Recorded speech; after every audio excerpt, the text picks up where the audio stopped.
যদি সেটা আমার বিরুদ্ধেও যায়, যদি আমার এটা ছেলের বিরুদ্ধে যায়, যদি আমার বাবার বিরুদ্ধে যায়, যদি আমার ভাইয়ের বিরুদ্ধে যায়, যদি আমার দলের বিরুদ্ধে যায়, যদি আমার ব্যবসার বিরুদ্ধে যায়, যত কিছুর বিরুদ্ধে যাক, আমি মনে প্রাণে চাই বাংলাদেশে ইসলাম আসুক। সূরা শুরার 13 নম্বর আয়াত খুব গুরুত্বপূর্ণ একটি আয়াত, যেটা আমাদেরকে এমন একটা মেসেজ দেয় দিন প্রতিষ্ঠার ব্যাপারে এবং বিভক্তি না করার ব্যাপারে। সালাত আদায় করা যেমন আমাদের উপর ফরজ, পর্দা করা যেমন আমাদের উপর ফরজ, যাকাত দেওয়া যেমন ফরজ হয়, রমাদান মাসে সিয়াম পালন করা যেমন ফরজ হয়, দিন প্রতিষ্ঠা করাও ফরজ এবং বিভক্তি তৈরি না করাটাও ফরজ। বিভক্তিও তৈরি করা যাবে না, দিনের মধ্যে কোনো ধরনের ফাটল ধরানোর চেষ্টা আমাদের মধ্য থেকে যেন বের না হয়, এটা আমাদেরকে চেষ্টা করতে হবে। আসুন আমরা দেখি শুরু থেকে শেষ পর্যন্ত আয়াতটিতে আল্লাহ সুবহানাহু ওয়া তাআলা কি বলেছেন। আল্লাহ সুবহানাহু ওয়া তাআলা বলেছেন, শারা'a লাকুম মিনাদ-দীনি মা ওয়াসা বিহি নূহান। আল্লাহ সুবহানাহু ওয়া তাআলা তোমাদেরকে এমন একটা দিন দিয়েছেন, এমন একটা দিনের নিয়মকে তোমাদের উপর দিয়েছেন, যেই দিনটা আল্লাহ সুবহানাহু ওয়া তাআলা, যেই ধর্মটা, যেই নীতিটা, যেই বিধিবিধানগুলো আল্লাহ সুবহানাহু ওয়া তাআলা নূহ আলাইহিস সালামকে দিয়েছিলেন। আপনি যদি দেখেন শারা'a লাকুম মিনাদ-দীন, শারা'a মানে শরীয়ত বানানো। শারা'a শব্দটা এসেছে শরীয়ত থেকে। শরীয়ত মানে হচ্ছে কিছু বিধিবিধানের সমষ্টি। যেমন আমরা শরীয়ত বলতে একটা বিষয়কে বুঝি, শরীয়ত বলতে একটা বিষয়কে বুঝি যে কোরআন এবং হাদিস থেকে কিছু নিয়ম নীতি, এগুলো হচ্ছে শরীয়ত।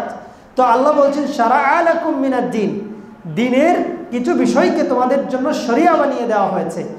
তো এই শরিয়াটা আমাদের জন্য একটা নির্ধারিত পথ বা পদ্ধতি। আল্লাহ সুবহানাহু ওয়া তাআলা সূরা জাসিয়ার মধ্যে তিনি বললেন 18 নম্বর আয়াতের মধ্যে, সুম্মা জাআলনাকা আলা শরিআতিন মিনাল আমরি ফাত্তাবি'হা ওয়া লা তাত্তাবি' আহওয়াল্লাযীনা লা ইয়া'লামুন, যে তোমাদের রব তোমাদের জন্য একটা নির্দিষ্ট শরিয়ত দিয়েছেন, তোমরা এটা অনুসরণ করো, মানুষের মন গড়া পদ্ধতির অনুসরণ করো না। মন গড়াভাবে কেউ যদি তোমাদের উপর কোনো কিছু চাপিয়ে দেয়, কোনো নিয়ম নীতি, সেগুলো তোমরা আনুগত্য করো না, বরং আল্লাহ সুবহানাহু ওয়া তাআলা যে শরীয়ত তোমাদেরকে দিয়েছে সেই শরীয়তকে তোমরা আনুগত্য করো। তাহলে শরীয়ত আমাদের জন্য নির্ধারিত। এখন মানে দিন, শরীয়ত এগুলো আমাদের জন্য নির্ধারিত। তো আল্লাহ সুবহানাহু ওয়া তাআলা বললেন, শারা'a লাকুম মিনাদ-দীনি মা ওয়াসা বিহি নূহান আল্লাযী আওহাইনা ইলাইকা, নূহ আলাইহিস সালামকে যে শরীয়ত দিয়েছিলেন সেই শরীয়ত। আবার আল্লাহ সুবহানাহু ওয়া তাআলা বললেন যে ওয়া মা ওয়াসাইনা বিহি ইব্রাহিমা ওয়া মূসা ওয়া ঈসা, যেই দিন আমি মূসা আলাইহিস সালামকে দিয়েছিলাম, ইব্রাহিম আলাইহিস সালামকে দিয়েছিলাম, মূসা আলাইহিস সালামকে দিয়েছিলাম, ঈসা আলাইহিস সালামকে দিয়েছিলাম, ওই দিনটা আন আকিমুদ্দীনা, ওই দিনটাকে তুমি প্রতিষ্ঠা করো। আল্লাহ সুবহানাহু ওয়া তাআলা চারজন মাইটিয়াস মেসেঞ্জার, শক্তিশালী চারজন নবী এবং মুহাম্মদ সাল্লাল্লাহু আলাইহি ওয়াসাল্লাম সহ 5 জন নবীর দিন আমাদের সামনে উপস্থাপন করলেন। যেই 5 জন নবীকে বলা হয় উলুল আযম। উলুল আযম 25 জন নবীর নাম, রাসূলের নাম, নবীর নাম কোরআনুল কারীমে 25 জন নবীর নাম কোরআনুল কারীমে উল্লেখ করা হয়েছে। আর 1,24,000 নবী রাসূলদের মধ্য থেকে আল্লাহ সুবহানাহু ওয়া তাআলা 5 জনকে বাছাই করলেন, যারা হচ্ছে সর্বাধিক সম্মানিত রাসূল, সর্বাধিক সম্মানিত নবী। এদের মধ্যে 1 নম্বরে হলেন নূহ আলাইহিস সালাম, 2 নম্বরে ইব্রাহিম আলাইহিস সালাম, 3 নম্বরে মূসা আলাইহিস সালাম, 4 নম্বরে ঈসা আলাইহিস সালাম এবং 5 নম্বরে মুহাম্মদ সাল্লাল্লাহু আলাইহি ওয়াসাল্লাম। এই 5 জন নবী ধারাবাহিকভাবে আমি বললাম, এই 5 জন রাসূল হচ্ছেন যাদেরকে উলুল আযম বলা হয়, সবথেকে বেশি সম্মানিত নবীদের মধ্যে। তাদের দিনটা প্রতিষ্ঠা করার জন্য আল্লাহ সুবহানাহু ওয়া তাআলা আমাদেরকে আদেশ করেছেন। এবার আমরা দেখব এই নবীদের জীবনীতে কি কি বৈশিষ্ট্য আছে আর আমাদের বর্তমান সময়ে করণীয় কি। এই 5 জন নবীর জীবনী যদি আপনি দেখেন, নূহ আলাইহিস সালামের জীবনীতে দিন প্রতিষ্ঠা বলতে কি বোঝানো হয়। নূহ আলাইহিস সালামের সময় আপনি দেখবেন তখনই মূর্তি পূজা প্রথম শুরু হয়েছিল। মূর্তি পূজা প্রথম শুরু হয়েছিল। কিছু ধর্মীয় লোকজন ধর্ম পালন করতো, আল্লাহর আবেদ বান্দা ছিল। তারা যখন মারা গিয়েছে, শয়তান এসে বলল, এরা তো তোমাদের পূর্বপুরুষেরা অনেক ভালো মানুষ ছিল, তো তোমরা তাদের নামগুলো লিখে রাখো, নামগুলো মুখস্থ করো। তারা মুখস্থ করলো। এরপরে বলল যে তাদের ছবি মূর্তি বানিয়ে রাখো, এটাও তারা করলো। তারপরে কিছুদিন পরে এসে বলল যে তারা তো অনেক বরকতময় ব্যক্তিরা ছিল, তাহলে তাদের পূজা করো। তারা এভাবে করে মূর্তি পূজা শুরু করে দিল। এটা লম্বা একটা হিস্ট্রি আছে, আমি সংক্ষেপে কথাগুলো বললাম। এভাবে করে নূহ আলাইহিস সালামের সময় প্রথম মূর্তি পূজা শুরু হয়। তো মূর্তি পূজা, যাদের মূর্তি তারা বানিয়েছিল, এই প্রত্যেকটা ব্যক্তি ছিল ভালো মানুষ। এই প্রত্যেকটা ব্যক্তি ছিল ভালো মানুষ, আল্লাহর নেককার বান্দা, আবেদ বান্দা। তো সূরা নূহের মধ্যে এসেছে 23 নম্বর আয়াতে আল্লাহ বলছেন যে ক্বালু লা তাযারুন্না আলিহাতাকুম। ওই যে কাফেরেরা, ওই যে মূর্তি পূজারীরা, ওই যে সর্দারেরা, লিডারেরা, তারা বলল লা তাযারুন্না আলিহাতাকুম, তোমরা তোমাদের ইলাহগুলোকে ছেড়ে দিও না, তোমরা তোমাদের ইলাহগুলোকে ত্যাগ করো না। ওয়ালা তাযারুন্না ওয়াজ্জান ওয়ালা সুওয়াআন ওয়ালা ইয়াগুসা ওয়া ইয়াউকা ওয়া নাসরান, তোমরা ওয়াজ্জাকে ছেড়ে দিও না, ত্যাগ করো না। তোমরা ইয়াগুসকে ছেড়ে দিও না, তোমরা সুওয়াকে ছেড়ে দিও না, তোমরা ইয়াউককে ছেড়ে দিও না, তোমরা নাসরকে ছেড়ে দিও না। এই পাঁচজন বিখ্যাত ব্যক্তির নামে তারা 5টা মূর্তি বানিয়ে পূজা করা শুরু করে দিল। বর্তমান সময়ে আপনারা দেখবেন মাজার পূজা যারা করে, মাজারে যে লোকটা শুয়ে আছে বা যাকে কবর দেওয়া হয়েছে, সবাই কিন্তু এরা বিশ্বাস করে এই লোকটা ভালো মানুষ ছিলেন। এই কারণেই তারা মাজার পূজা করে, এই কারণেই তারা ওইখানে গিয়ে শিরক করে। যারা মাজার পূজা করে, শাহজালালের দরগায় গিয়ে যারা মানত করে, তারা কেউ এই কথা বিশ্বাস করে না যে শাহজালাল রহমাতুল্লাহি আলাই তিনি খারাপ মানুষ ছিলেন। এই কথা কিন্তু কেউ বলে না, তারা সবাই বলে ভালো মানুষ ছিলেন। আমরাও বলি যে ভালো মানুষ ছিলেন। বিষয় হচ্ছে যে তারা এখন পূজা করা শুরু করে দিয়েছে। এইভাবে করে মূর্তি পূজা ওই সময়টাতে শুরু হয়েছিল। তো এই দিকটা নূহ আলাইহিস সালাম ওই মূর্তি পূজার বিরুদ্ধে কথা বলেছিলেন। এরপরে তার উম্মতের জন্য পরীক্ষা আসলো, কিছু ব্যক্তিকে, ইমানদার ব্যক্তিদেরকে রেখে বাকিদেরকে আল্লাহ ধ্বংস করে দিলেন। নূহ আলাইহিস সালাম ওই মূর্তি পূজারীদের বিরুদ্ধে তিনি কথা বলেছেন। এরপর দেখেন আসলো ইব্রাহিম আলাইহিস সালামের সময়। ইব্রাহিম আলাইহিস সালামের যে ঘটনাগুলো আছে, 2টা প্রেক্ষাপট। একটা হচ্ছে মূর্তি, ওইখানে মূর্তি পূজা চলতো, সাথে সাথে নমরুদের শাসন চলতো। তো মূর্তি পূজা, মূর্তির বিরুদ্ধে তিনি কথা বললেন, মূর্তিগুলোর সামনে তিনি দাঁড়ালেন, মূর্তিগুলোকে তিনি ভাঙলেন। তিনি তাদেরকে জিজ্ঞাসা করলেন যে তোমরা কথা বলো না কেন, তোমরা কি খাবার, তোমাদের সামনে খাবার রাখা হয়েছে, এগুলো কি তোমরা খাবে না? তিনি মূর্তিগুলোকে উপহাস করলেন, মূর্তিগুলোকে ভেঙে ফেললেন। এরপরে তাকে নিয়ে যাওয়া হলো নমরুদের কাছে। নমরুদ হচ্ছে এমন এক শাসক যে গোটা পৃথিবীকে শাসন করত। কাফেরদের মধ্য থেকে নমরুদ গোটা পৃথিবীকে শাসন করত। এরপরে নমরুদকে যখন বলল যে আমাদের ইলাহর ইবাদত করা উচিত, মূর্তি পূজা করা উচিত নয়, ইব্রাহিম আলাইহিস সালাম যখন এই কথা বললেন, তখন তিনি বললেন যে আমিই তো ইলাহ, আর কোন ইলাহ আছে? আর তো কোনো ইলাহ নাই, তোমার ইলাহর পরিচয় কি? সূরা বাকারার মধ্যে এসেছে 258 নম্বর আয়াতের মধ্যে ইব্রাহিম আলাইহিস সালাম বললেন ওয়া ইয ক্বালা ইব্রাহিমু রাব্বিয়াল্লাযী ইউহয়ী ওয়া উমীতু, তিনিই হচ্ছেন আমার রব, যিনি জন্ম দেন এবং মৃত্যু দেন। এরপরে নমরুদ কি করলো? বলল আমিও তো আনা উহয়ী ওয়া উমীতু, আমিও তো জীবন দেই, আমিও তো মরণ দেই। আর জেলখানা থেকে 2 জন কয়েদিকে ধরে নিয়ে আসলো, যারা ফাঁসির দণ্ডে দণ্ডিত, যাদেরকে মৃত্যুদণ্ড দেওয়া হবে। একজনকে ছুরি পেটের মধ্যে ঢুকিয়ে মেরে ফেললো, বললো এই যে দেখো আমি মরণ দেই। আরেকজনকে বললো তুমি চলে যাও, তুমি বেখুসুর খালাস। এই যে বললো যে আমি তো জীবন দেই। এরপর ইব্রাহিম আলাইহিস সালাম বললেন আমার রব পূর্ব দিক থেকে সূর্য উদিত করেন আর পশ্চিম দিকে অস্ত যায়, তুমি পারলে পশ্চিম দিকে সূর্য উদয় করে দেখাও আর পূর্ব দিকে অস্ত নিয়ে দেখাও। এটা পারলো না, সে বুকা বনে গেল। এরপর ইব্রাহিম আলাইহিস সালামের জন্য আগুনের আয়োজন করলো। তো এভাবে করে নমরুদ ইলাহ দাবি করলো। তো নমরুদের বিরুদ্ধে চ্যালেঞ্জ করলেন ইব্রাহিম আলাইহিস সালাম। আপনাকে এটা খেয়াল করতে হবে যে কোন জায়গায় দিন প্রতিষ্ঠার জায়গাগুলো কি কি। তো ইব্রাহিম আলাইহিস সালাম চ্যালেঞ্জ করলেন নমরুদকে। নমরুদ হচ্ছে তখনকার প্রেসিডেন্ট, গোটা পৃথিবীকে শাসন করত নমরুদ। তাকে তিনি চ্যালেঞ্জ করলেন যে তুমি আমাদের ইলাহ নয়, আমাদের ইলাহ আরেকজন আছে। এরপর চলে আসলো মূসা আলাইহিস সালামের যুগ। তো মূসা আলাইহিস সালামের সময়ে কুখ্যাত সন্ত্রাসী মূসা আলাইহিস সালামের সময় ফেরাউনের কাছে যখন মূসা আলাইহিস সালাম দাওয়াত নিয়ে গেলেন, সে বলতেছে ক্বালু ক্বালা ফিরআউনু, ফিরআউন বলল, আইয়ুহাল মালাউ, হে আমার পরিষদবর্গ, হে আমার সভাসদবর্গ, মা আলিমতু লাকুম মিন ইলাহিন গায়রি, আমাকে ছাড়া তোমাদের অন্য কোনো রব আছে এটা তো আমি জানা নাই, এটা তো আমার জানা নাই। আমি তো জানি না যে আমি ছাড়া তোমাদের অন্য কোনো রব আছে কিনা, এটা আমার জানা নাই। এই কথা বলল। সূরা নাজিয়াতের মধ্যে 24 নম্বর আয়াতে এসেছে, সে নিজেই বলে ফেলল, ক্বালা আনা রাব্বুকুমুল আলা, আমিই তো তোমাদের সবথেকে বড় রব। এটা বলে ফেলল ফিরআউন। এভাবে করে ফিরআউনকে তখন মূসা আলাইহিস সালাম চ্যালেঞ্জ করলেন, ফিরআউনের সলিল সমাধি হলো। তাহলে আপনি একটু প্যাটার্নটা চিন্তা করে দেখেন, ওই নবীরা কোন কোন জায়গাগুলোতে গিয়েছিলেন। এরপরে আসলো ঈসা আলাইহিস সালামের সময়। তো ঈসা আলাইহিস সালামের সময় সমস্যাটা কি হলো?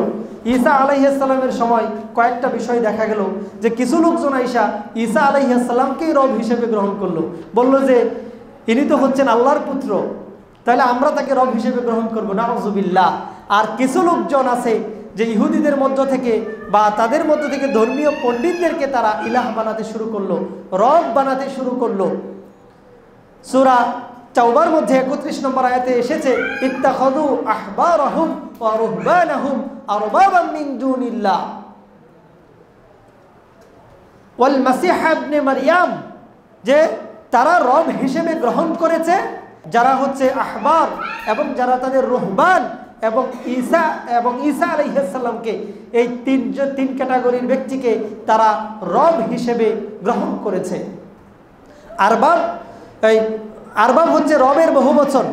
রব্বুন, যেমন আমরা বলি আলহামদুলিল্লাহি রাব্বিল আলামিন, যে আল্লাহ তাআলার প্রশংসা, যিনি মহাবিশ্বের প্রতিপালক, এই যে রব শব্দটা ব্যবহার করি, এই রব শব্দটার বহুবচন হচ্ছে আরবাব।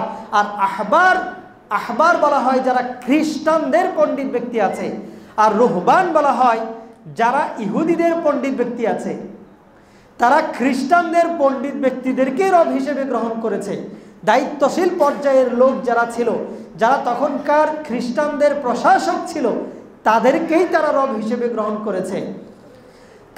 আর রুহবান হচ্ছে যারা ইহুদিদের ধর্মযাজক ছিল, যারা ইহুদিদের প্রশাসক ছিল, তাদেরকেই তারা রব হিসেবে গ্রহণ করেছে। কেউ কেউ আবার ঈসা আলাইহিস সালামকে রব হিসেবে গ্রহণ করেছে। একজন লোক খ্রিস্টান থেকে ইসলাম ধর্ম গ্রহণ করেছে, কিন্তু তার গলার মধ্যে তখনও ক্রুশ লাগানো আছে। আদি বিন হাতিম রাদিয়াল্লাহু তাআলা আনহু রাসূল সাল্লাল্লাহু আলাইহি ওয়াসাল্লামের কাছে আসলেন। তিরমিজির হাদিস 3095 নম্বর হাদিস। আসলেন, রাসূল সাল্লাল্লাহু আলাইহি ওয়াসাল্লাম বললেন যে তোমার গলার মধ্যে ক্রুশ লাগানো আছে, এই ক্রুশটা তুমি খুলে ফেলো। এভাবেই তোমরা এই ঈসা আলাইহিস সালামের পূজা করতে, এভাবেই তোমরা আহবার এবং রুহবানদের উপাসনা করতে, তাদের ইবাদত করতে। এরপরে আদি বিন হাতিম রাদিয়াল্লাহু তাআলা আনহু বললেন যে ইয়া রাসূলুল্লাহ সাল্লাল্লাহু আলাইহি ওয়াসাল্লাম, বললেন যে কোথায়? আমরা তো তাদের কোনো ইবাদত করতাম না, আমরা তো তাদের কোনো পূজা অর্চনা করতাম না, তাহলে আপনি কিভাবে বললেন যে আমরা তাদের পূজা করি? খ্রিস্টানরা তাদের পূজা করে, ইহুদিরা তাদের পূজা করে, কিভাবে করে? আমরা তো কেউ করতাম না।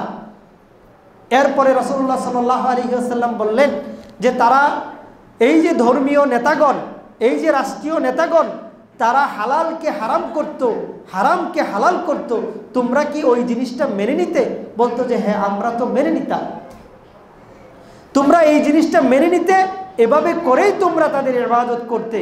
অতএব কেউ যদি হালালকে হারাম বানায়, হারামকে হালাল বানায়, আর এটা যদি কোরআন এবং সুন্নাহর মধ্যে না থাকে, এটা যদি ধর্মযাজক হন, ধর্মীয় নেতা হন, অথবা রাষ্ট্রীয় নেতা হন, তাহলে তাদের এই বিষয়টা যারা মানবে, তারা মূলত তাদের ইবাদত করে, তারা আল্লাহর ইবাদত করে না।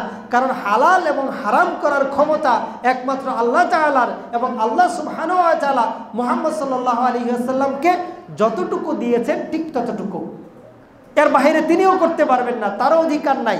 কিন্তু যতটুকু অধিকার তাকে দেওয়া হয়েছে, তিনি এমন কিছু বিষয়কে হালাল করেছেন, এমন কিছু বিষয়কে তিনি হারাম করেছেন, কারণ আল্লাহ সুবহানাহু ওয়া তাআলা তাকে এই অথরিটি দিয়েছেন। এর বাইরে যদি কেউ করে তাহলে করা যাবে না। কয়েকটা উদাহরণ দিলে বুঝবেন। যারা মাজারে গিয়ে গান বাজনা, তবলা, ডোল এগুলো যারা বাজায়, তারা মনে করে কি এগুলো সওয়াবের কাজ নাকি গুনার কাজ? তারা মনে করে ঢোল বাজানো এগুলো সওয়াবের কাজ, তবলা বাজানো, বাঁশি বাজানো, বাদ্যযন্ত্র ব্যবহার করা, ওইখানে গিয়ে নাচানাচি করা এগুলো হচ্ছে সওয়াবের কাজ, মাজারে গিয়ে সিজদা করা এগুলো হচ্ছে সওয়াবের কাজ। তারা মনে করে এই যে সওয়াবের কাজ বলে ফতোয়াটা কারা দেয়? ওই ধর্মযাজকেরা দেয়, ওই পীরেরা দেয়, ওই পীরদের দরবারে, ওই দরবারের যে আলেম ওলামা আছে তারা দেয়। এখনো দেখবেন টুপি পরে, জুব্বা পরে, লম্বা পাগড়ি পরে তারা ফতোয়া দিচ্ছে বাদ্যযন্ত্র বাজানো হালাল, নেশা করা হালাল, মদ গাঁজা খাওয়া এগুলো সবই হালাল, তারা এগুলো দেয়। তাহলে তারা হারামটাকে হালাল বানালো। অনুরূপভাবে আপনি দেখবেন রাষ্ট্রীয় নেতাগণ মদকে হালাল বলে, অনেক মদকে হালাল বলে, হারাম পোশাককে হালাল করতে চায়। এরপরে হচ্ছে যে শারীরিক সম্পর্ক যেগুলোকে হারাম করা হয়েছে সেগুলোকে তারা হালাল করতে চায়।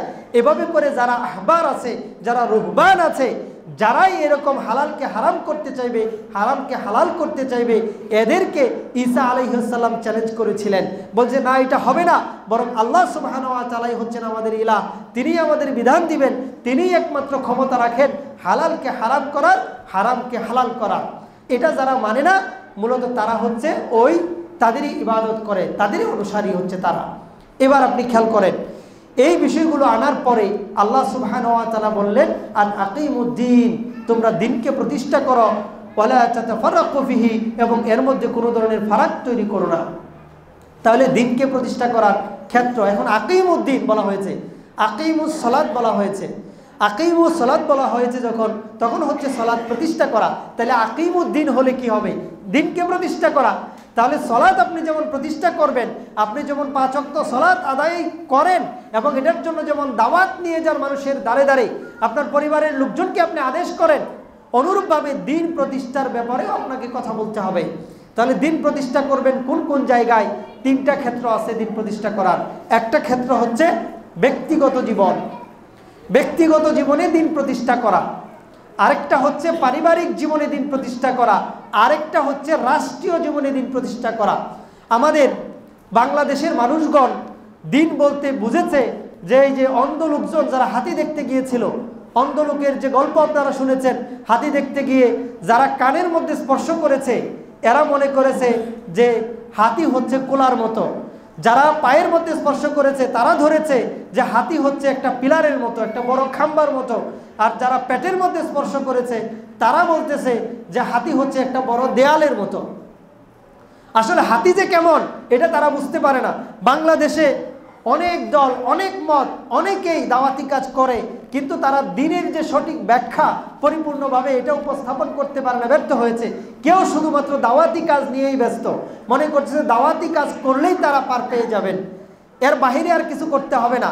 কেউ শুধু ব্যক্তিগত জীবনে ইসলাম প্রতিষ্ঠা করতে চায়, আবার কেউ মরিয়া হয়ে ওঠে রাষ্ট্রীয়ভাবে ইসলাম প্রতিষ্ঠা করার জন্য, কিন্তু ব্যক্তিগত জীবনে, পারিবারিক জীবনে তাদের ইসলাম নাই। হবে না, বরং আপনার নিজেকে সবার আগে জাহান্নামের আগুন থেকে বাঁচানোর প্রস্তুতি নিতে হবে। সূরা তাহরিমের মধ্যে আল্লাহ বলেছেন 66 নম্বর আয়াতে, 66 নম্বর সূরা 6 নম্বর আয়াতে যে ইয়া আইয়ুহাল্লাযীনা আমানু কু আনফুসাকুম ওয়া আহলিকুম নারা, হে ঈমানদারেরা তোমরা তোমাদের নিজেদেরকে জাহান্নামের আগুন থেকে বাঁচাও এবং পরিবার পরিজনদেরকে জাহান্নামের আগুন থেকে বাঁচাও। তাহলে নিজের মধ্যে আগে দিনকে প্রতিষ্ঠা করতে হবে, দিনের সবগুলো মৌলিক বিধান আগে নিজের মধ্যে সেট আপ করতে হবে। পর্দা আগে নিজেকে মানতে হবে, মিথ্যা কথা আগে নিজেকে ছাড়তে হবে। আমি কি কোরআনের সাথে মুনাফিকি করি কিনা, ইসলামের সাথে মুনাফিকি করি কিনা, এই জিনিসটা আগে নিজের মধ্যে প্রয়োগ করতে হবে, নিজের মধ্যে আগে দেখতে হবে। আমি কি অন্যের উপরে জুলুম করি কিনা, আমি কি আল্লাহর উপরে জুলুম করি কিনা এটা দেখতে হবে। এরপরে প্রতিষ্ঠা করতে হবে পরিবারের মধ্যে, কারণ আপনি এটা কিভাবে সহ্য করবেন? আপনি জান্নাতে বসে আছেন, পরিবারের লোকজন জাহান্নামে চলে গেল, এটা সহ্য করার মতো না। এই কারণে পরিবারের লোকজনকে দাওয়াত দিতে হবে। পরিবারের লোকজনকে দাওয়াত দেওয়া সহজ, কন্ট্রোল করা সহজ। এরপরে এলাকাতে দাওয়াত দেন, তারপরে রাষ্ট্রীয়ভাবে ইসলামকে প্রতিষ্ঠিত করেন। এখন এই 3 জায়গাতে ইসলামকে প্রতিষ্ঠিত করতে হবে। আমরা যদি যে কোনো একটা জায়গায় প্রতিষ্ঠিত করার চেষ্টা করি, ফোকাস করি, তাহলে দিন প্রতিষ্ঠা হবে না। এরপরে বলা হয়েছে ওয়ালা তাতাফাররাকু ফিহি, তোমরা দিনের মধ্যে কোনো ধরনের বিভেদ তৈরি করো না, তোমরা দিনের মধ্যে কোনো ধরনের ফাটল তৈরি করো না। আমার কোনো কথার মাধ্যমে যেন দিনের মধ্যে, আমার মুসলমান ভাইদের মধ্যে কোনো ধরনের ফাটল তৈরি না হয়, এটা আমাদেরকে খেয়াল রাখতে হবে। আল্লাহ সুবহানাহু ওয়া তাআলা বলেছেন 6 নম্বর সূরার মধ্যে 159 নম্বর আয়াতে আল্লাহ সুবহানাহু ওয়া তাআলা বলেছেন, ইন্নাল্লাযীনা ফাররাকু দীনাহুম ওয়া কানু শিয়াআন লাস্তা মিনহুম ফি শাইইন ওয়া আমরুহুম ইলাল্লাহ। যারা দিনকে টুকরা টুকরা করে, যারা দিনের মধ্যে বিভক্তি তৈরি করে, তাদের সাথে তোমার কোনো সম্পর্ক নাই, তাদের ব্যাপারে তোমার কোনো দায়িত্ব নাই, তাদের বিষয়টা আল্লাহর হাতে ছেড়ে দাও। অতএব দিনকে যারা ডিভাইড করার চেষ্টা করে, দিনকে যারা টুকরা টুকরা করার চেষ্টা করে, আল্লাহ সুবহানাহু ওয়া তাআলা বলছেন যে তাদের ব্যাপারে রাসূল তোমার কোনো দায়িত্ব নাই সাল্লাল্লাহু আলাইহি সাল্লাম, এদের বিষয়টা আল্লাহর হাতে ছেড়ে দাও। আল্লাহ কি ফয়সালা তাদের ব্যাপারে নেবেন এটা আল্লাহ সুবহানাহু ওয়া তাআলাই ভালো জানেন। অতএব আমরা এই কাজগুলো করব না। এখন আসলো দিন প্রতিষ্ঠা করা আমাদের জন্য, আমাদের উপরে এটা আল্লাহ সুবহানাহু ওয়া তাআলা ফরজ করেছেন। ব্যক্তিগত জীবনে, পারিবারিক জীবনে এবং সামাজিক বা রাষ্ট্রীয় জীবনে দিন প্রতিষ্ঠার জন্য প্রত্যেকটা মুসলমানের কথা বলতে হবে। এটা তাদের উপরে ফরজ, সবার জায়গা থেকে চেষ্টা করতে হবে। কেউ যদি বলে যে আমি রাষ্ট্রীয়ভাবে ইসলাম চাই না, তাহলে সে মূলত ইসলামের মধ্যেই নাই, সে মূলত ইসলামের মধ্যেই নাই। তাকে এটা চাইতে হবে মনে প্রাণে যে সব জায়গায় ইসলাম থাকবে, সব জায়গায় ইসলাম থাকবে, এটা তাকে চাইতে হবে। এখন অসন্তুষ্ট হয় কারা?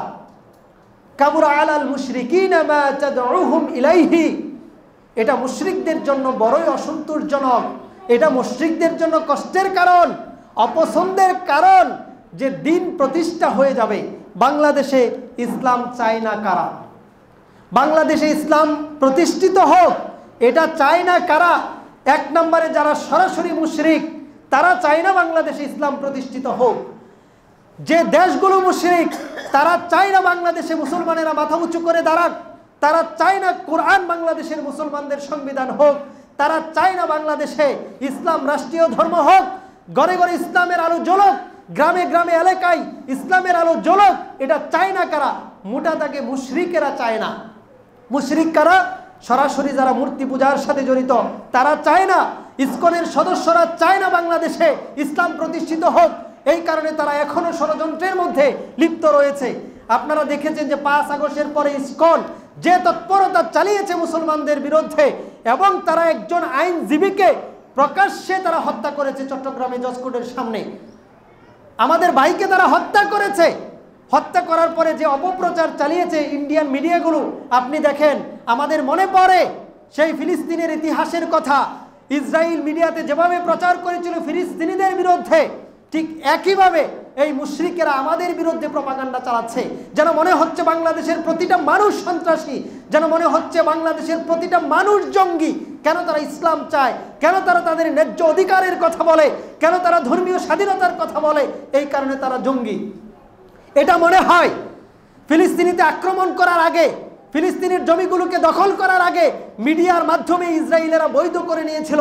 গোটা পৃথিবীর মানুষকে তারা দেখিয়েছিল যে ফিলিস্তিনিরাই হচ্ছে সন্ত্রাসী, আমরা সাধু, আমরা ভালো চাই, ফিলিস্তিনিরা ভালো চায় না। এভাবে প্রমাণ করার পর তারা একটার পর একটা হামলা চালিয়েছে ফিলিস্তিনের বুকে। আজকে বর্তমান বাংলাদেশকে মনে হচ্ছে এখন একটা ফিলিস্তিন, কারণ আমাদের পাশে একটা ইসরায়েল আছে। বাংলাদেশের গবেষক লেভেলের লোকেরা এই কথা বলেছে যে এশিয়া মহাদেশের মধ্যে একটা ইসরায়েল রাষ্ট্র আছে, একটা ফিলিস্তিন রাষ্ট্র আছে। এই মিডিয়াগুলো আপনি দেখেন, আইনজীবী সাইফুল ইসলামকে হত্যা করা হয়েছে, বিবৃতি দিয়েছে, ওই চ্যানেলগুলোতে দেখানো হয়েছে যে হিন্দু মনে করে মুসলমান সন্ত্রাসীরা তাকে হত্যা করেছে। চিন্তা করেন, অথচ হত্যা করেছে ইসকনের সদস্যরা, তাকে জবাই করে নির্মমভাবে হত্যা করেছে, নিষ্ঠুরভাবে হত্যা করেছে। তার কারণ কি? কারণ তিনি বিনা পয়সার একজন আইনজীবী ছিলেন, তিনি মুসলমানদের পক্ষে কথা বলতেন, তিনি নবমুসলিম যারা ছিল, নতুন নতুন ইসলাম ধর্ম গ্রহণ করে তাদের পক্ষে বিনা টাকায় তিনি লড়তেন। এটাই ছিল তাদের জেদ। এই জেদ ধরে তাকে হত্যা করা হয়েছে। আর এটা আবার মিডিয়াগুলো মুসলমানদের নামে অপপ্রচার চালাচ্ছে। সারা দেশে আপনি দেখেছেন আলেম ওলামারা মাঠে নেমেছে, কথা বলছে। তাওহীদি জনতার এই ব্যাপারে কথা বলা উচিত যে ইসকন নিষিদ্ধ হোক, কারণ ইসকন চায় না বাংলাদেশে ইসলাম প্রতিষ্ঠিত হোক। ইসলাম যদি প্রতিষ্ঠিত হয় তাদের গা জ্বালা শুরু হয়ে যাবে। অথচ ইসলাম যদি প্রতিষ্ঠিত হয় এখানে অমুসলিমরাও নিরাপদে থাকবে, প্রত্যেকটা নাগরিক বাংলাদেশের নিরাপদে থাকবে। কিন্তু ইসকন এটা সহ্য করতে পারছে না। তারা চাচ্ছে না যে বাংলাদেশের মুসলমান, বাংলাদেশের হিন্দু, বৌদ্ধ, খ্রিস্টান তারা একসাথে শান্তিপূর্ণভাবে থাকুক, এটা তারা চায় না। এই কারণে প্রত্যেকটা জায়গা থেকে মুসলমানদের প্রাণীর দাবি হওয়া উচিত যে বাংলাদেশ থেকে ইসকনকে নিষিদ্ধ করা হোক। পৃথিবীতে 10-12টার বেশি দেশে ইসকনকে নিষিদ্ধ করা হয়েছে, আমাদের দেশেও এটা করা হোক, এরা চায় না। এরপরে দ্বিতীয় ক্যাটাগরির লোক যারা মুশরিক, চায় না মাজার পূজারীরা। বাংলাদেশে মাজারের কোনো অভাব নাই, প্রায় লক্ষাধিক মাজার আছে, এখানে খানকা আছে, পীরেরা আছে, আল্লাহর বড় বড় অলিরা আছে, দেখেন নামদারি অলিরা আছে, এখানে দরগা কেন্দ্রিক মাজার কেন্দ্রিক অনেক আলেম ওলামা আছে, কিন্তু তাদেরকে কোনোদিন দেখবেন না তারা এই কথা বলে যে রাষ্ট্রীয়ভাবেও ইসলাম প্রতিষ্ঠিত হোক, সামাজিকভাবে ইসলাম প্রতিষ্ঠিত হোক। এই বয়ান তাদের মুখে আপনারা শুনবেন না, তাদের কাছে শুধু শুনবেন বিজনেস আর বিজনেস, ব্যবসা আর ব্যবসা, কিভাবে শর্টকাট রাস্তা দিয়ে জান্নাতে চলে যাবেন সেটা বলবে, দিন প্রতিষ্ঠা করার কথা তারা বলবে না। আর দিন প্রতিষ্ঠা চায় না যারা তাগুতের অনুসারী, যারা তাগুতের অনুসারী তারা চায় না বাংলাদেশে ইসলাম প্রতিষ্ঠিত হোক। তাগুতের অনুসারী কারা, তাগুত কারা, তাগুতের সংজ্ঞা আমি এর আগেও বলেছিলাম। অনেক মুসলমানেরা আছে 5 ওয়াক্ত সালাত আদায় করে, কিন্তু তারা জানে না যে কিভাবে তারা তাগুতের অনুসারী হয়ে গেল। তাগুতের 1 নম্বর অর্থ হচ্ছে শয়তান। তো আমরা তো এখানে আলহামদুলিল্লাহ যারা আছি কেউ আমরা এই কথা বলি না, স্বীকারও করি না যে আমরা শয়তানের অনুসারী। এই কথা কোনো মুসলমান বলে না, যে মোটামুটি বুঝে সেও এই কথা বলবে না। এরপরে তাগুতের আরেকটা অর্থ হচ্ছে মূর্তি। আমরা মূর্তিকে প্রশ্রয় দেই না, আমরা মূর্তি পূজা করি না। কিন্তু আরেকটা বিষয় হচ্ছে তাগুত হচ্ছে ওই শাসক, যেই শাসক ইসলামের বিরুদ্ধে কথা বলে তার অনুসারী হওয়া যাবে না, তার দল করা যাবে না, তার মতের পক্ষে কোনো স্লোগান তোলা যাবে না, এটা মুসলমানেরা করতে পারবে না। আমি আপনাদেরকে কোরআনের একটা আয়াত পড়ে শোনাই, তখন আপনারা নিজেরাই বুঝতে পারবেন যে আমাদের অবস্থান আসলে কোথায়। তাগুত সম্পর্কে আল্লাহ সুবহানাহু ওয়া তাআলা সূরা নিসার 60 এবং 61 নম্বর আয়াতে তিনি বলেছেন যে আলাম তারা ইলাল্লাযিনা, যে তুমি কি এমন ব্যক্তিদেরকে দেখো না, তুমি কি এমন ব্যক্তিদেরকে দেখো না যারা দাবি করে, ইয়াজুমুনা, যারা দাবি করে, যারা ধারণা করে যে আন্নাহুম আমানু, যে তারা ঈমান এনেছে, তারা কোরআনকে বিশ্বাস করে, তারা পূর্ববর্তী কিতাবগুলোকে তারা বিশ্বাস করে, কিন্তু তারা বিচার প্রার্থনা করে তাগুদের কাছে। তোমরা কি এমন ব্যক্তিকে দেখো না? চিন্তা করে দেখেন আপনি বিষয়টা, যে এমন ব্যক্তি, এখন আমরা রাসূল সাল্লাল্লাহু আলাইহি ওয়াসাল্লামের উপর যা অবতীর্ণ হয়েছে এটা কিন্তু আমরা সব মুসলিমরা বিশ্বাস করি। আমরা এই কথা বিশ্বাস করি যে পূর্ববর্তী নবীদের উপর যে কিতাব নাজিল হয়েছিল সেগুলো আমরা বিশ্বাস করি, কিন্তু আমরা বিচার প্রার্থনা করি তাগুদি একটা ব্যবস্থাপনার কাছে, তাগুদি একটা সিস্টেমের কাছে। আমাদেরকে এভাবে করে বাধ্য করা হয়েছে, বুঝে হোক না বুঝে হোক আমরা বিচার প্রার্থনা করছি তাদের কাছে। অতএব এই সিস্টেমকে বদলাতে হবে। বর্তমানে আপনি যদি সংবিধান দেখেন, বাংলাদেশের কোনো আলেমকে আপনি দেখবেন না, হয়তো দরবারি কিছু আলেম ছাড়া, শাহবাগী কিছু আলেম ছাড়া আপনি বাংলাদেশের কোনো আলেমকে দেখবেন না যে তারা বলেছে বর্তমান বাংলাদেশে বা অতীতে যে সংবিধান ছিল এই সংবিধানটা ইসলামিক একটা সংবিধান, এই সংবিধানের মধ্যে অনেক কুফরি কথা রয়েছে যেটা স্বাধীনভাবে আলেমরা বলতে পারে নাই। এখন আপনি যদি একজন মুসলমান হিসেবে মনে প্রাণে এই কথা বিশ্বাস করেন যে আমি সংবিধানের প্রতি পূর্ণ আস্থা রেখে কাজ করতে চাই, তাহলে আপনারই তো ঈমান থাকবে না। সংবিধানের মধ্যে রয়েছে ধর্মনিরপেক্ষতা, সংবিধানের মধ্যে রয়েছে কমিউনিজম, সাম্যবাদ রয়েছে, তো সেগুলো তো আমরা প্রতিষ্ঠা করতে পারি না। আমরা প্রতিষ্ঠা করব ইসলাম, আর এগুলো হচ্ছে পুরোপুরিভাবে ইসলামের শত্রু, ইসলামের বাহিরে একটা মতবাদ। এখন কেউ যদি এটাকে চায়, কেউ যদি এটাকে আশা করে, তাহলে আর ঈমানের আশা করে তার লাভ নাই। 61 নম্বর আয়াতের মধ্যেই বলা হয়েছে যে ওয়াইদা কিলা লাহুম তাআলাউ ইলা মা আনজালাল্লাহ ওয়া ইলা রাসূল, তোমরা ওই দিকে আসো যা আল্লাহ তার রাসূলের উপর অবতীর্ণ করেছেন, যা আল্লাহ তার রাসূলের উপর অবতীর্ণ করেছেন, যা আল্লাহ নাজিল করেছেন, এবং রাসূলের দিকে তোমরা আসো। রাআইতাল মুনাফিকিনা ইয়াসুদ্দুনা আনকা সুদুদা, তখন তোমরা মুনাফিকদেরকে দেখবে যে তারা অনেক অনেক দূরে সরে গিয়েছে, তারা মুখ ফিরিয়ে নিয়েছে। অতএব আপনি টেস্ট করে দেখুন, আপনি আপনার পাশের মুসল্লিটাকে টেস্ট করে দেখুন, আপনি আপনার নিজেকে প্রশ্ন করে দেখুন যে আমি কি ব্যক্তিগতভাবে এটা চাই যে রাষ্ট্রীয়ভাবে ইসলাম প্রতিষ্ঠিত হোক, আমি কি চাই সমাজের মধ্যে ইসলাম প্রতিষ্ঠিত থাকুক, আমি কি চাই বাংলাদেশের আইন ইসলাম অনুযায়ী হোক, আমি কি চাই বাংলাদেশের সংবিধান কোরআন অনুযায়ী হোক। এটা যদি আমি চাই তাহলে আমি একজন মুসলিম, আর যদি আমি এটা না চাই তাহলে আমি হচ্ছি তাগুদের অনুসারী। যেমনটা এই যে আদি ইবনে হাতিমের ব্যাপারটা রাসূল সাল্লাল্লাহু আলাইহি ওয়াসাল্লাম বলেছেন, এইরকম রাষ্ট্রীয় নেতাদেরকে, দলীয় নেতাদেরকে এরপরে হচ্ছে আহবারদেরকে, রুহবানদেরকে যদি কেউ অনুসরণ করে আল্লাহ ও তার রাসূলের আইনের এগেইনস্টে গিয়ে, তাহলে তারা হচ্ছে তাগুতের অনুসারী। এরা চায় না বাংলাদেশে ইসলাম প্রতিষ্ঠিত হোক। অতএব আপনাকে সিদ্ধান্ত নিতে হবে যে আপনি কোন ক্যাটাগরির মধ্যে পড়েন। এরপরে ইসলাম প্রতিষ্ঠিত হোক কারা চায় না? যারা ধন সম্পদের পূজারী, যারা ক্ষমতার পূজারী, যারা বলে আমার পাওয়ার চাই, যারা বলে ইসলাম যদি ক্ষমতায় যায় তাহলে তো আমার ব্যবসা লাঠে উঠবে, আমাকে তো দুর্নীতিবাজ হিসেবে গ্রেপ্তার করা হবে, আমাকে তো চোরের দায়ে হাত কাটা হবে, যত জিনা আমি করেছি এগুলো যদি জানতে পারে মুসলমানেরা, মুসলমানদের আদালতে যদি বিচার হয় তাহলে তো আমার ফাঁসি ছাড়া, পাথরের আঘাতে মৃত্যুদণ্ড ছাড়া আর কিছু হতে পারে না। এটা যারা ধারণা করে, এটা যারা মনে করে, তারা এই দেশে ইসলাম চায় না। রাসূল সাল্লাল্লাহু আলাইহি সাল্লাম বলেছেন, যে হাদিসটা আমি বলেছি 2887 নম্বর হাদিস, সহিহ আল বুখারীতে উল্লেখ করা হয়েছে, তাঈশা আব্দুদ দিনার, তাঈশা আব্দুদ দিরহাম। যারা দিনারের গোলাম আছে এরা ধ্বংস হোক, যারা দিরহামের গোলাম আছে এরা ধ্বংস হোক। দিনারের গোলামেরা ধ্বংস হোক, দিরহামের গোলামেরা ধ্বংস হোক। যারা কেবলমাত্র একটা চাকরির জন্য দলীয় গুন্ডা বাহিনীর সাথে মিশে নিরীহ মানুষদেরকে হত্যা করেছে এরা ধ্বংস হোক। যারা শুধুমাত্র ক্যারিয়ারের জন্য একটা অপশক্তিকে সমর্থন করে এরা ধ্বংস হোক। যারা মাত্র দুনিয়ার কয়েকটা টাকা কামানোর জন্য একটা অপশক্তি, এদেশের বিরোধী শক্তির সাথে যারা মিশে, ইসলামের বিরুদ্ধ শক্তির সাথে যারা মিশে, তারা ধ্বংস হোক। নবীজি বললেন যে দিনারের গোলামেরা, দিরহামের গোলামেরা ধ্বংস হোক। যারা ক্যারিয়ার বলতে বলতে তাগুতের শক্তিকে যারা সমর্থন করে এরা ধ্বংস হোক। নবীজি এই কথাই বলেন। দিনার দিরহাম হচ্ছে আমাদের দেশের টাকা, আমাদের দেশের অর্থ সম্পদ, ডলার, এগুলোর পিছনে যারা দৌড়ায় এরা ধ্বংস হোক। না, আপনার দিন প্রতিষ্ঠা হলে যদি আপনার দুনিয়াবি লসও হয়, আপনি যদি হারাম পয়সা উপার্জন করে থাকেন, আপনার যদি অবৈধ সম্পর্কগুলোতে ফাটল ধরে, বিচ্ছেদ করাতে হয়, করাবেন আপনি। কিন্তু আপনি যে দিন চান না, আপনি যে ইসলাম চান না, এটা বড় ভয়ঙ্কর বিষয়। এরা চায় না। এরপরে হচ্ছে যারা প্রবৃত্তির পূজারী, যারা প্রবৃত্তির পূজা করে, যে ইসলাম যদি প্রতিষ্ঠিত হয় তাহলে তো নারী মদ নিয়ে আমরা কাটাতে পারবো না, আমরা তো আমাদের মতো করে ভোগ করতে পারবো না, আজকে এই আইন কালকে ওই আইন জারি করে আমরা তো ফাঁক ফুকর দিয়ে বের হয়ে যেতে পারবো না। প্রবৃত্তির পূজারী যারা, তারা ধ্বংস হোক। আল্লাহর নবী, আল্লাহ সুবহানাহু ওয়া তাআলা সূরা ফুরকানের 43 নম্বর আয়াতে বলেছেন, আফারাইতা মান ইত্তাখাযা ইলাহাহু হাওয়াহু, তুমি কি এমন ব্যক্তিকে দেখোনি যে ব্যক্তিটা তার নফসকে ইলাহ বানিয়ে নিয়েছে? অথচ আমরা বলছি লা ইলাহা ইল্লাল্লাহ, আল্লাহ ছাড়া কোনো ইলাহ নাই, আর নফসটাকে ইলাহ বানিয়ে নিয়েছে। সে এখন নফসের দাবিদারি করে, নফসের গোলামি করে। এই নফসটাকে খুশি রাখার জন্য সে নতুন নতুন আইন বানায়, সে ইসলামের বিরুদ্ধে কথা বলে। এরাও হচ্ছে তাগুত, এরাও হচ্ছে তাগুতের অনুসারী। এরা চায় না বাংলাদেশে ইসলাম প্রতিষ্ঠিত হোক।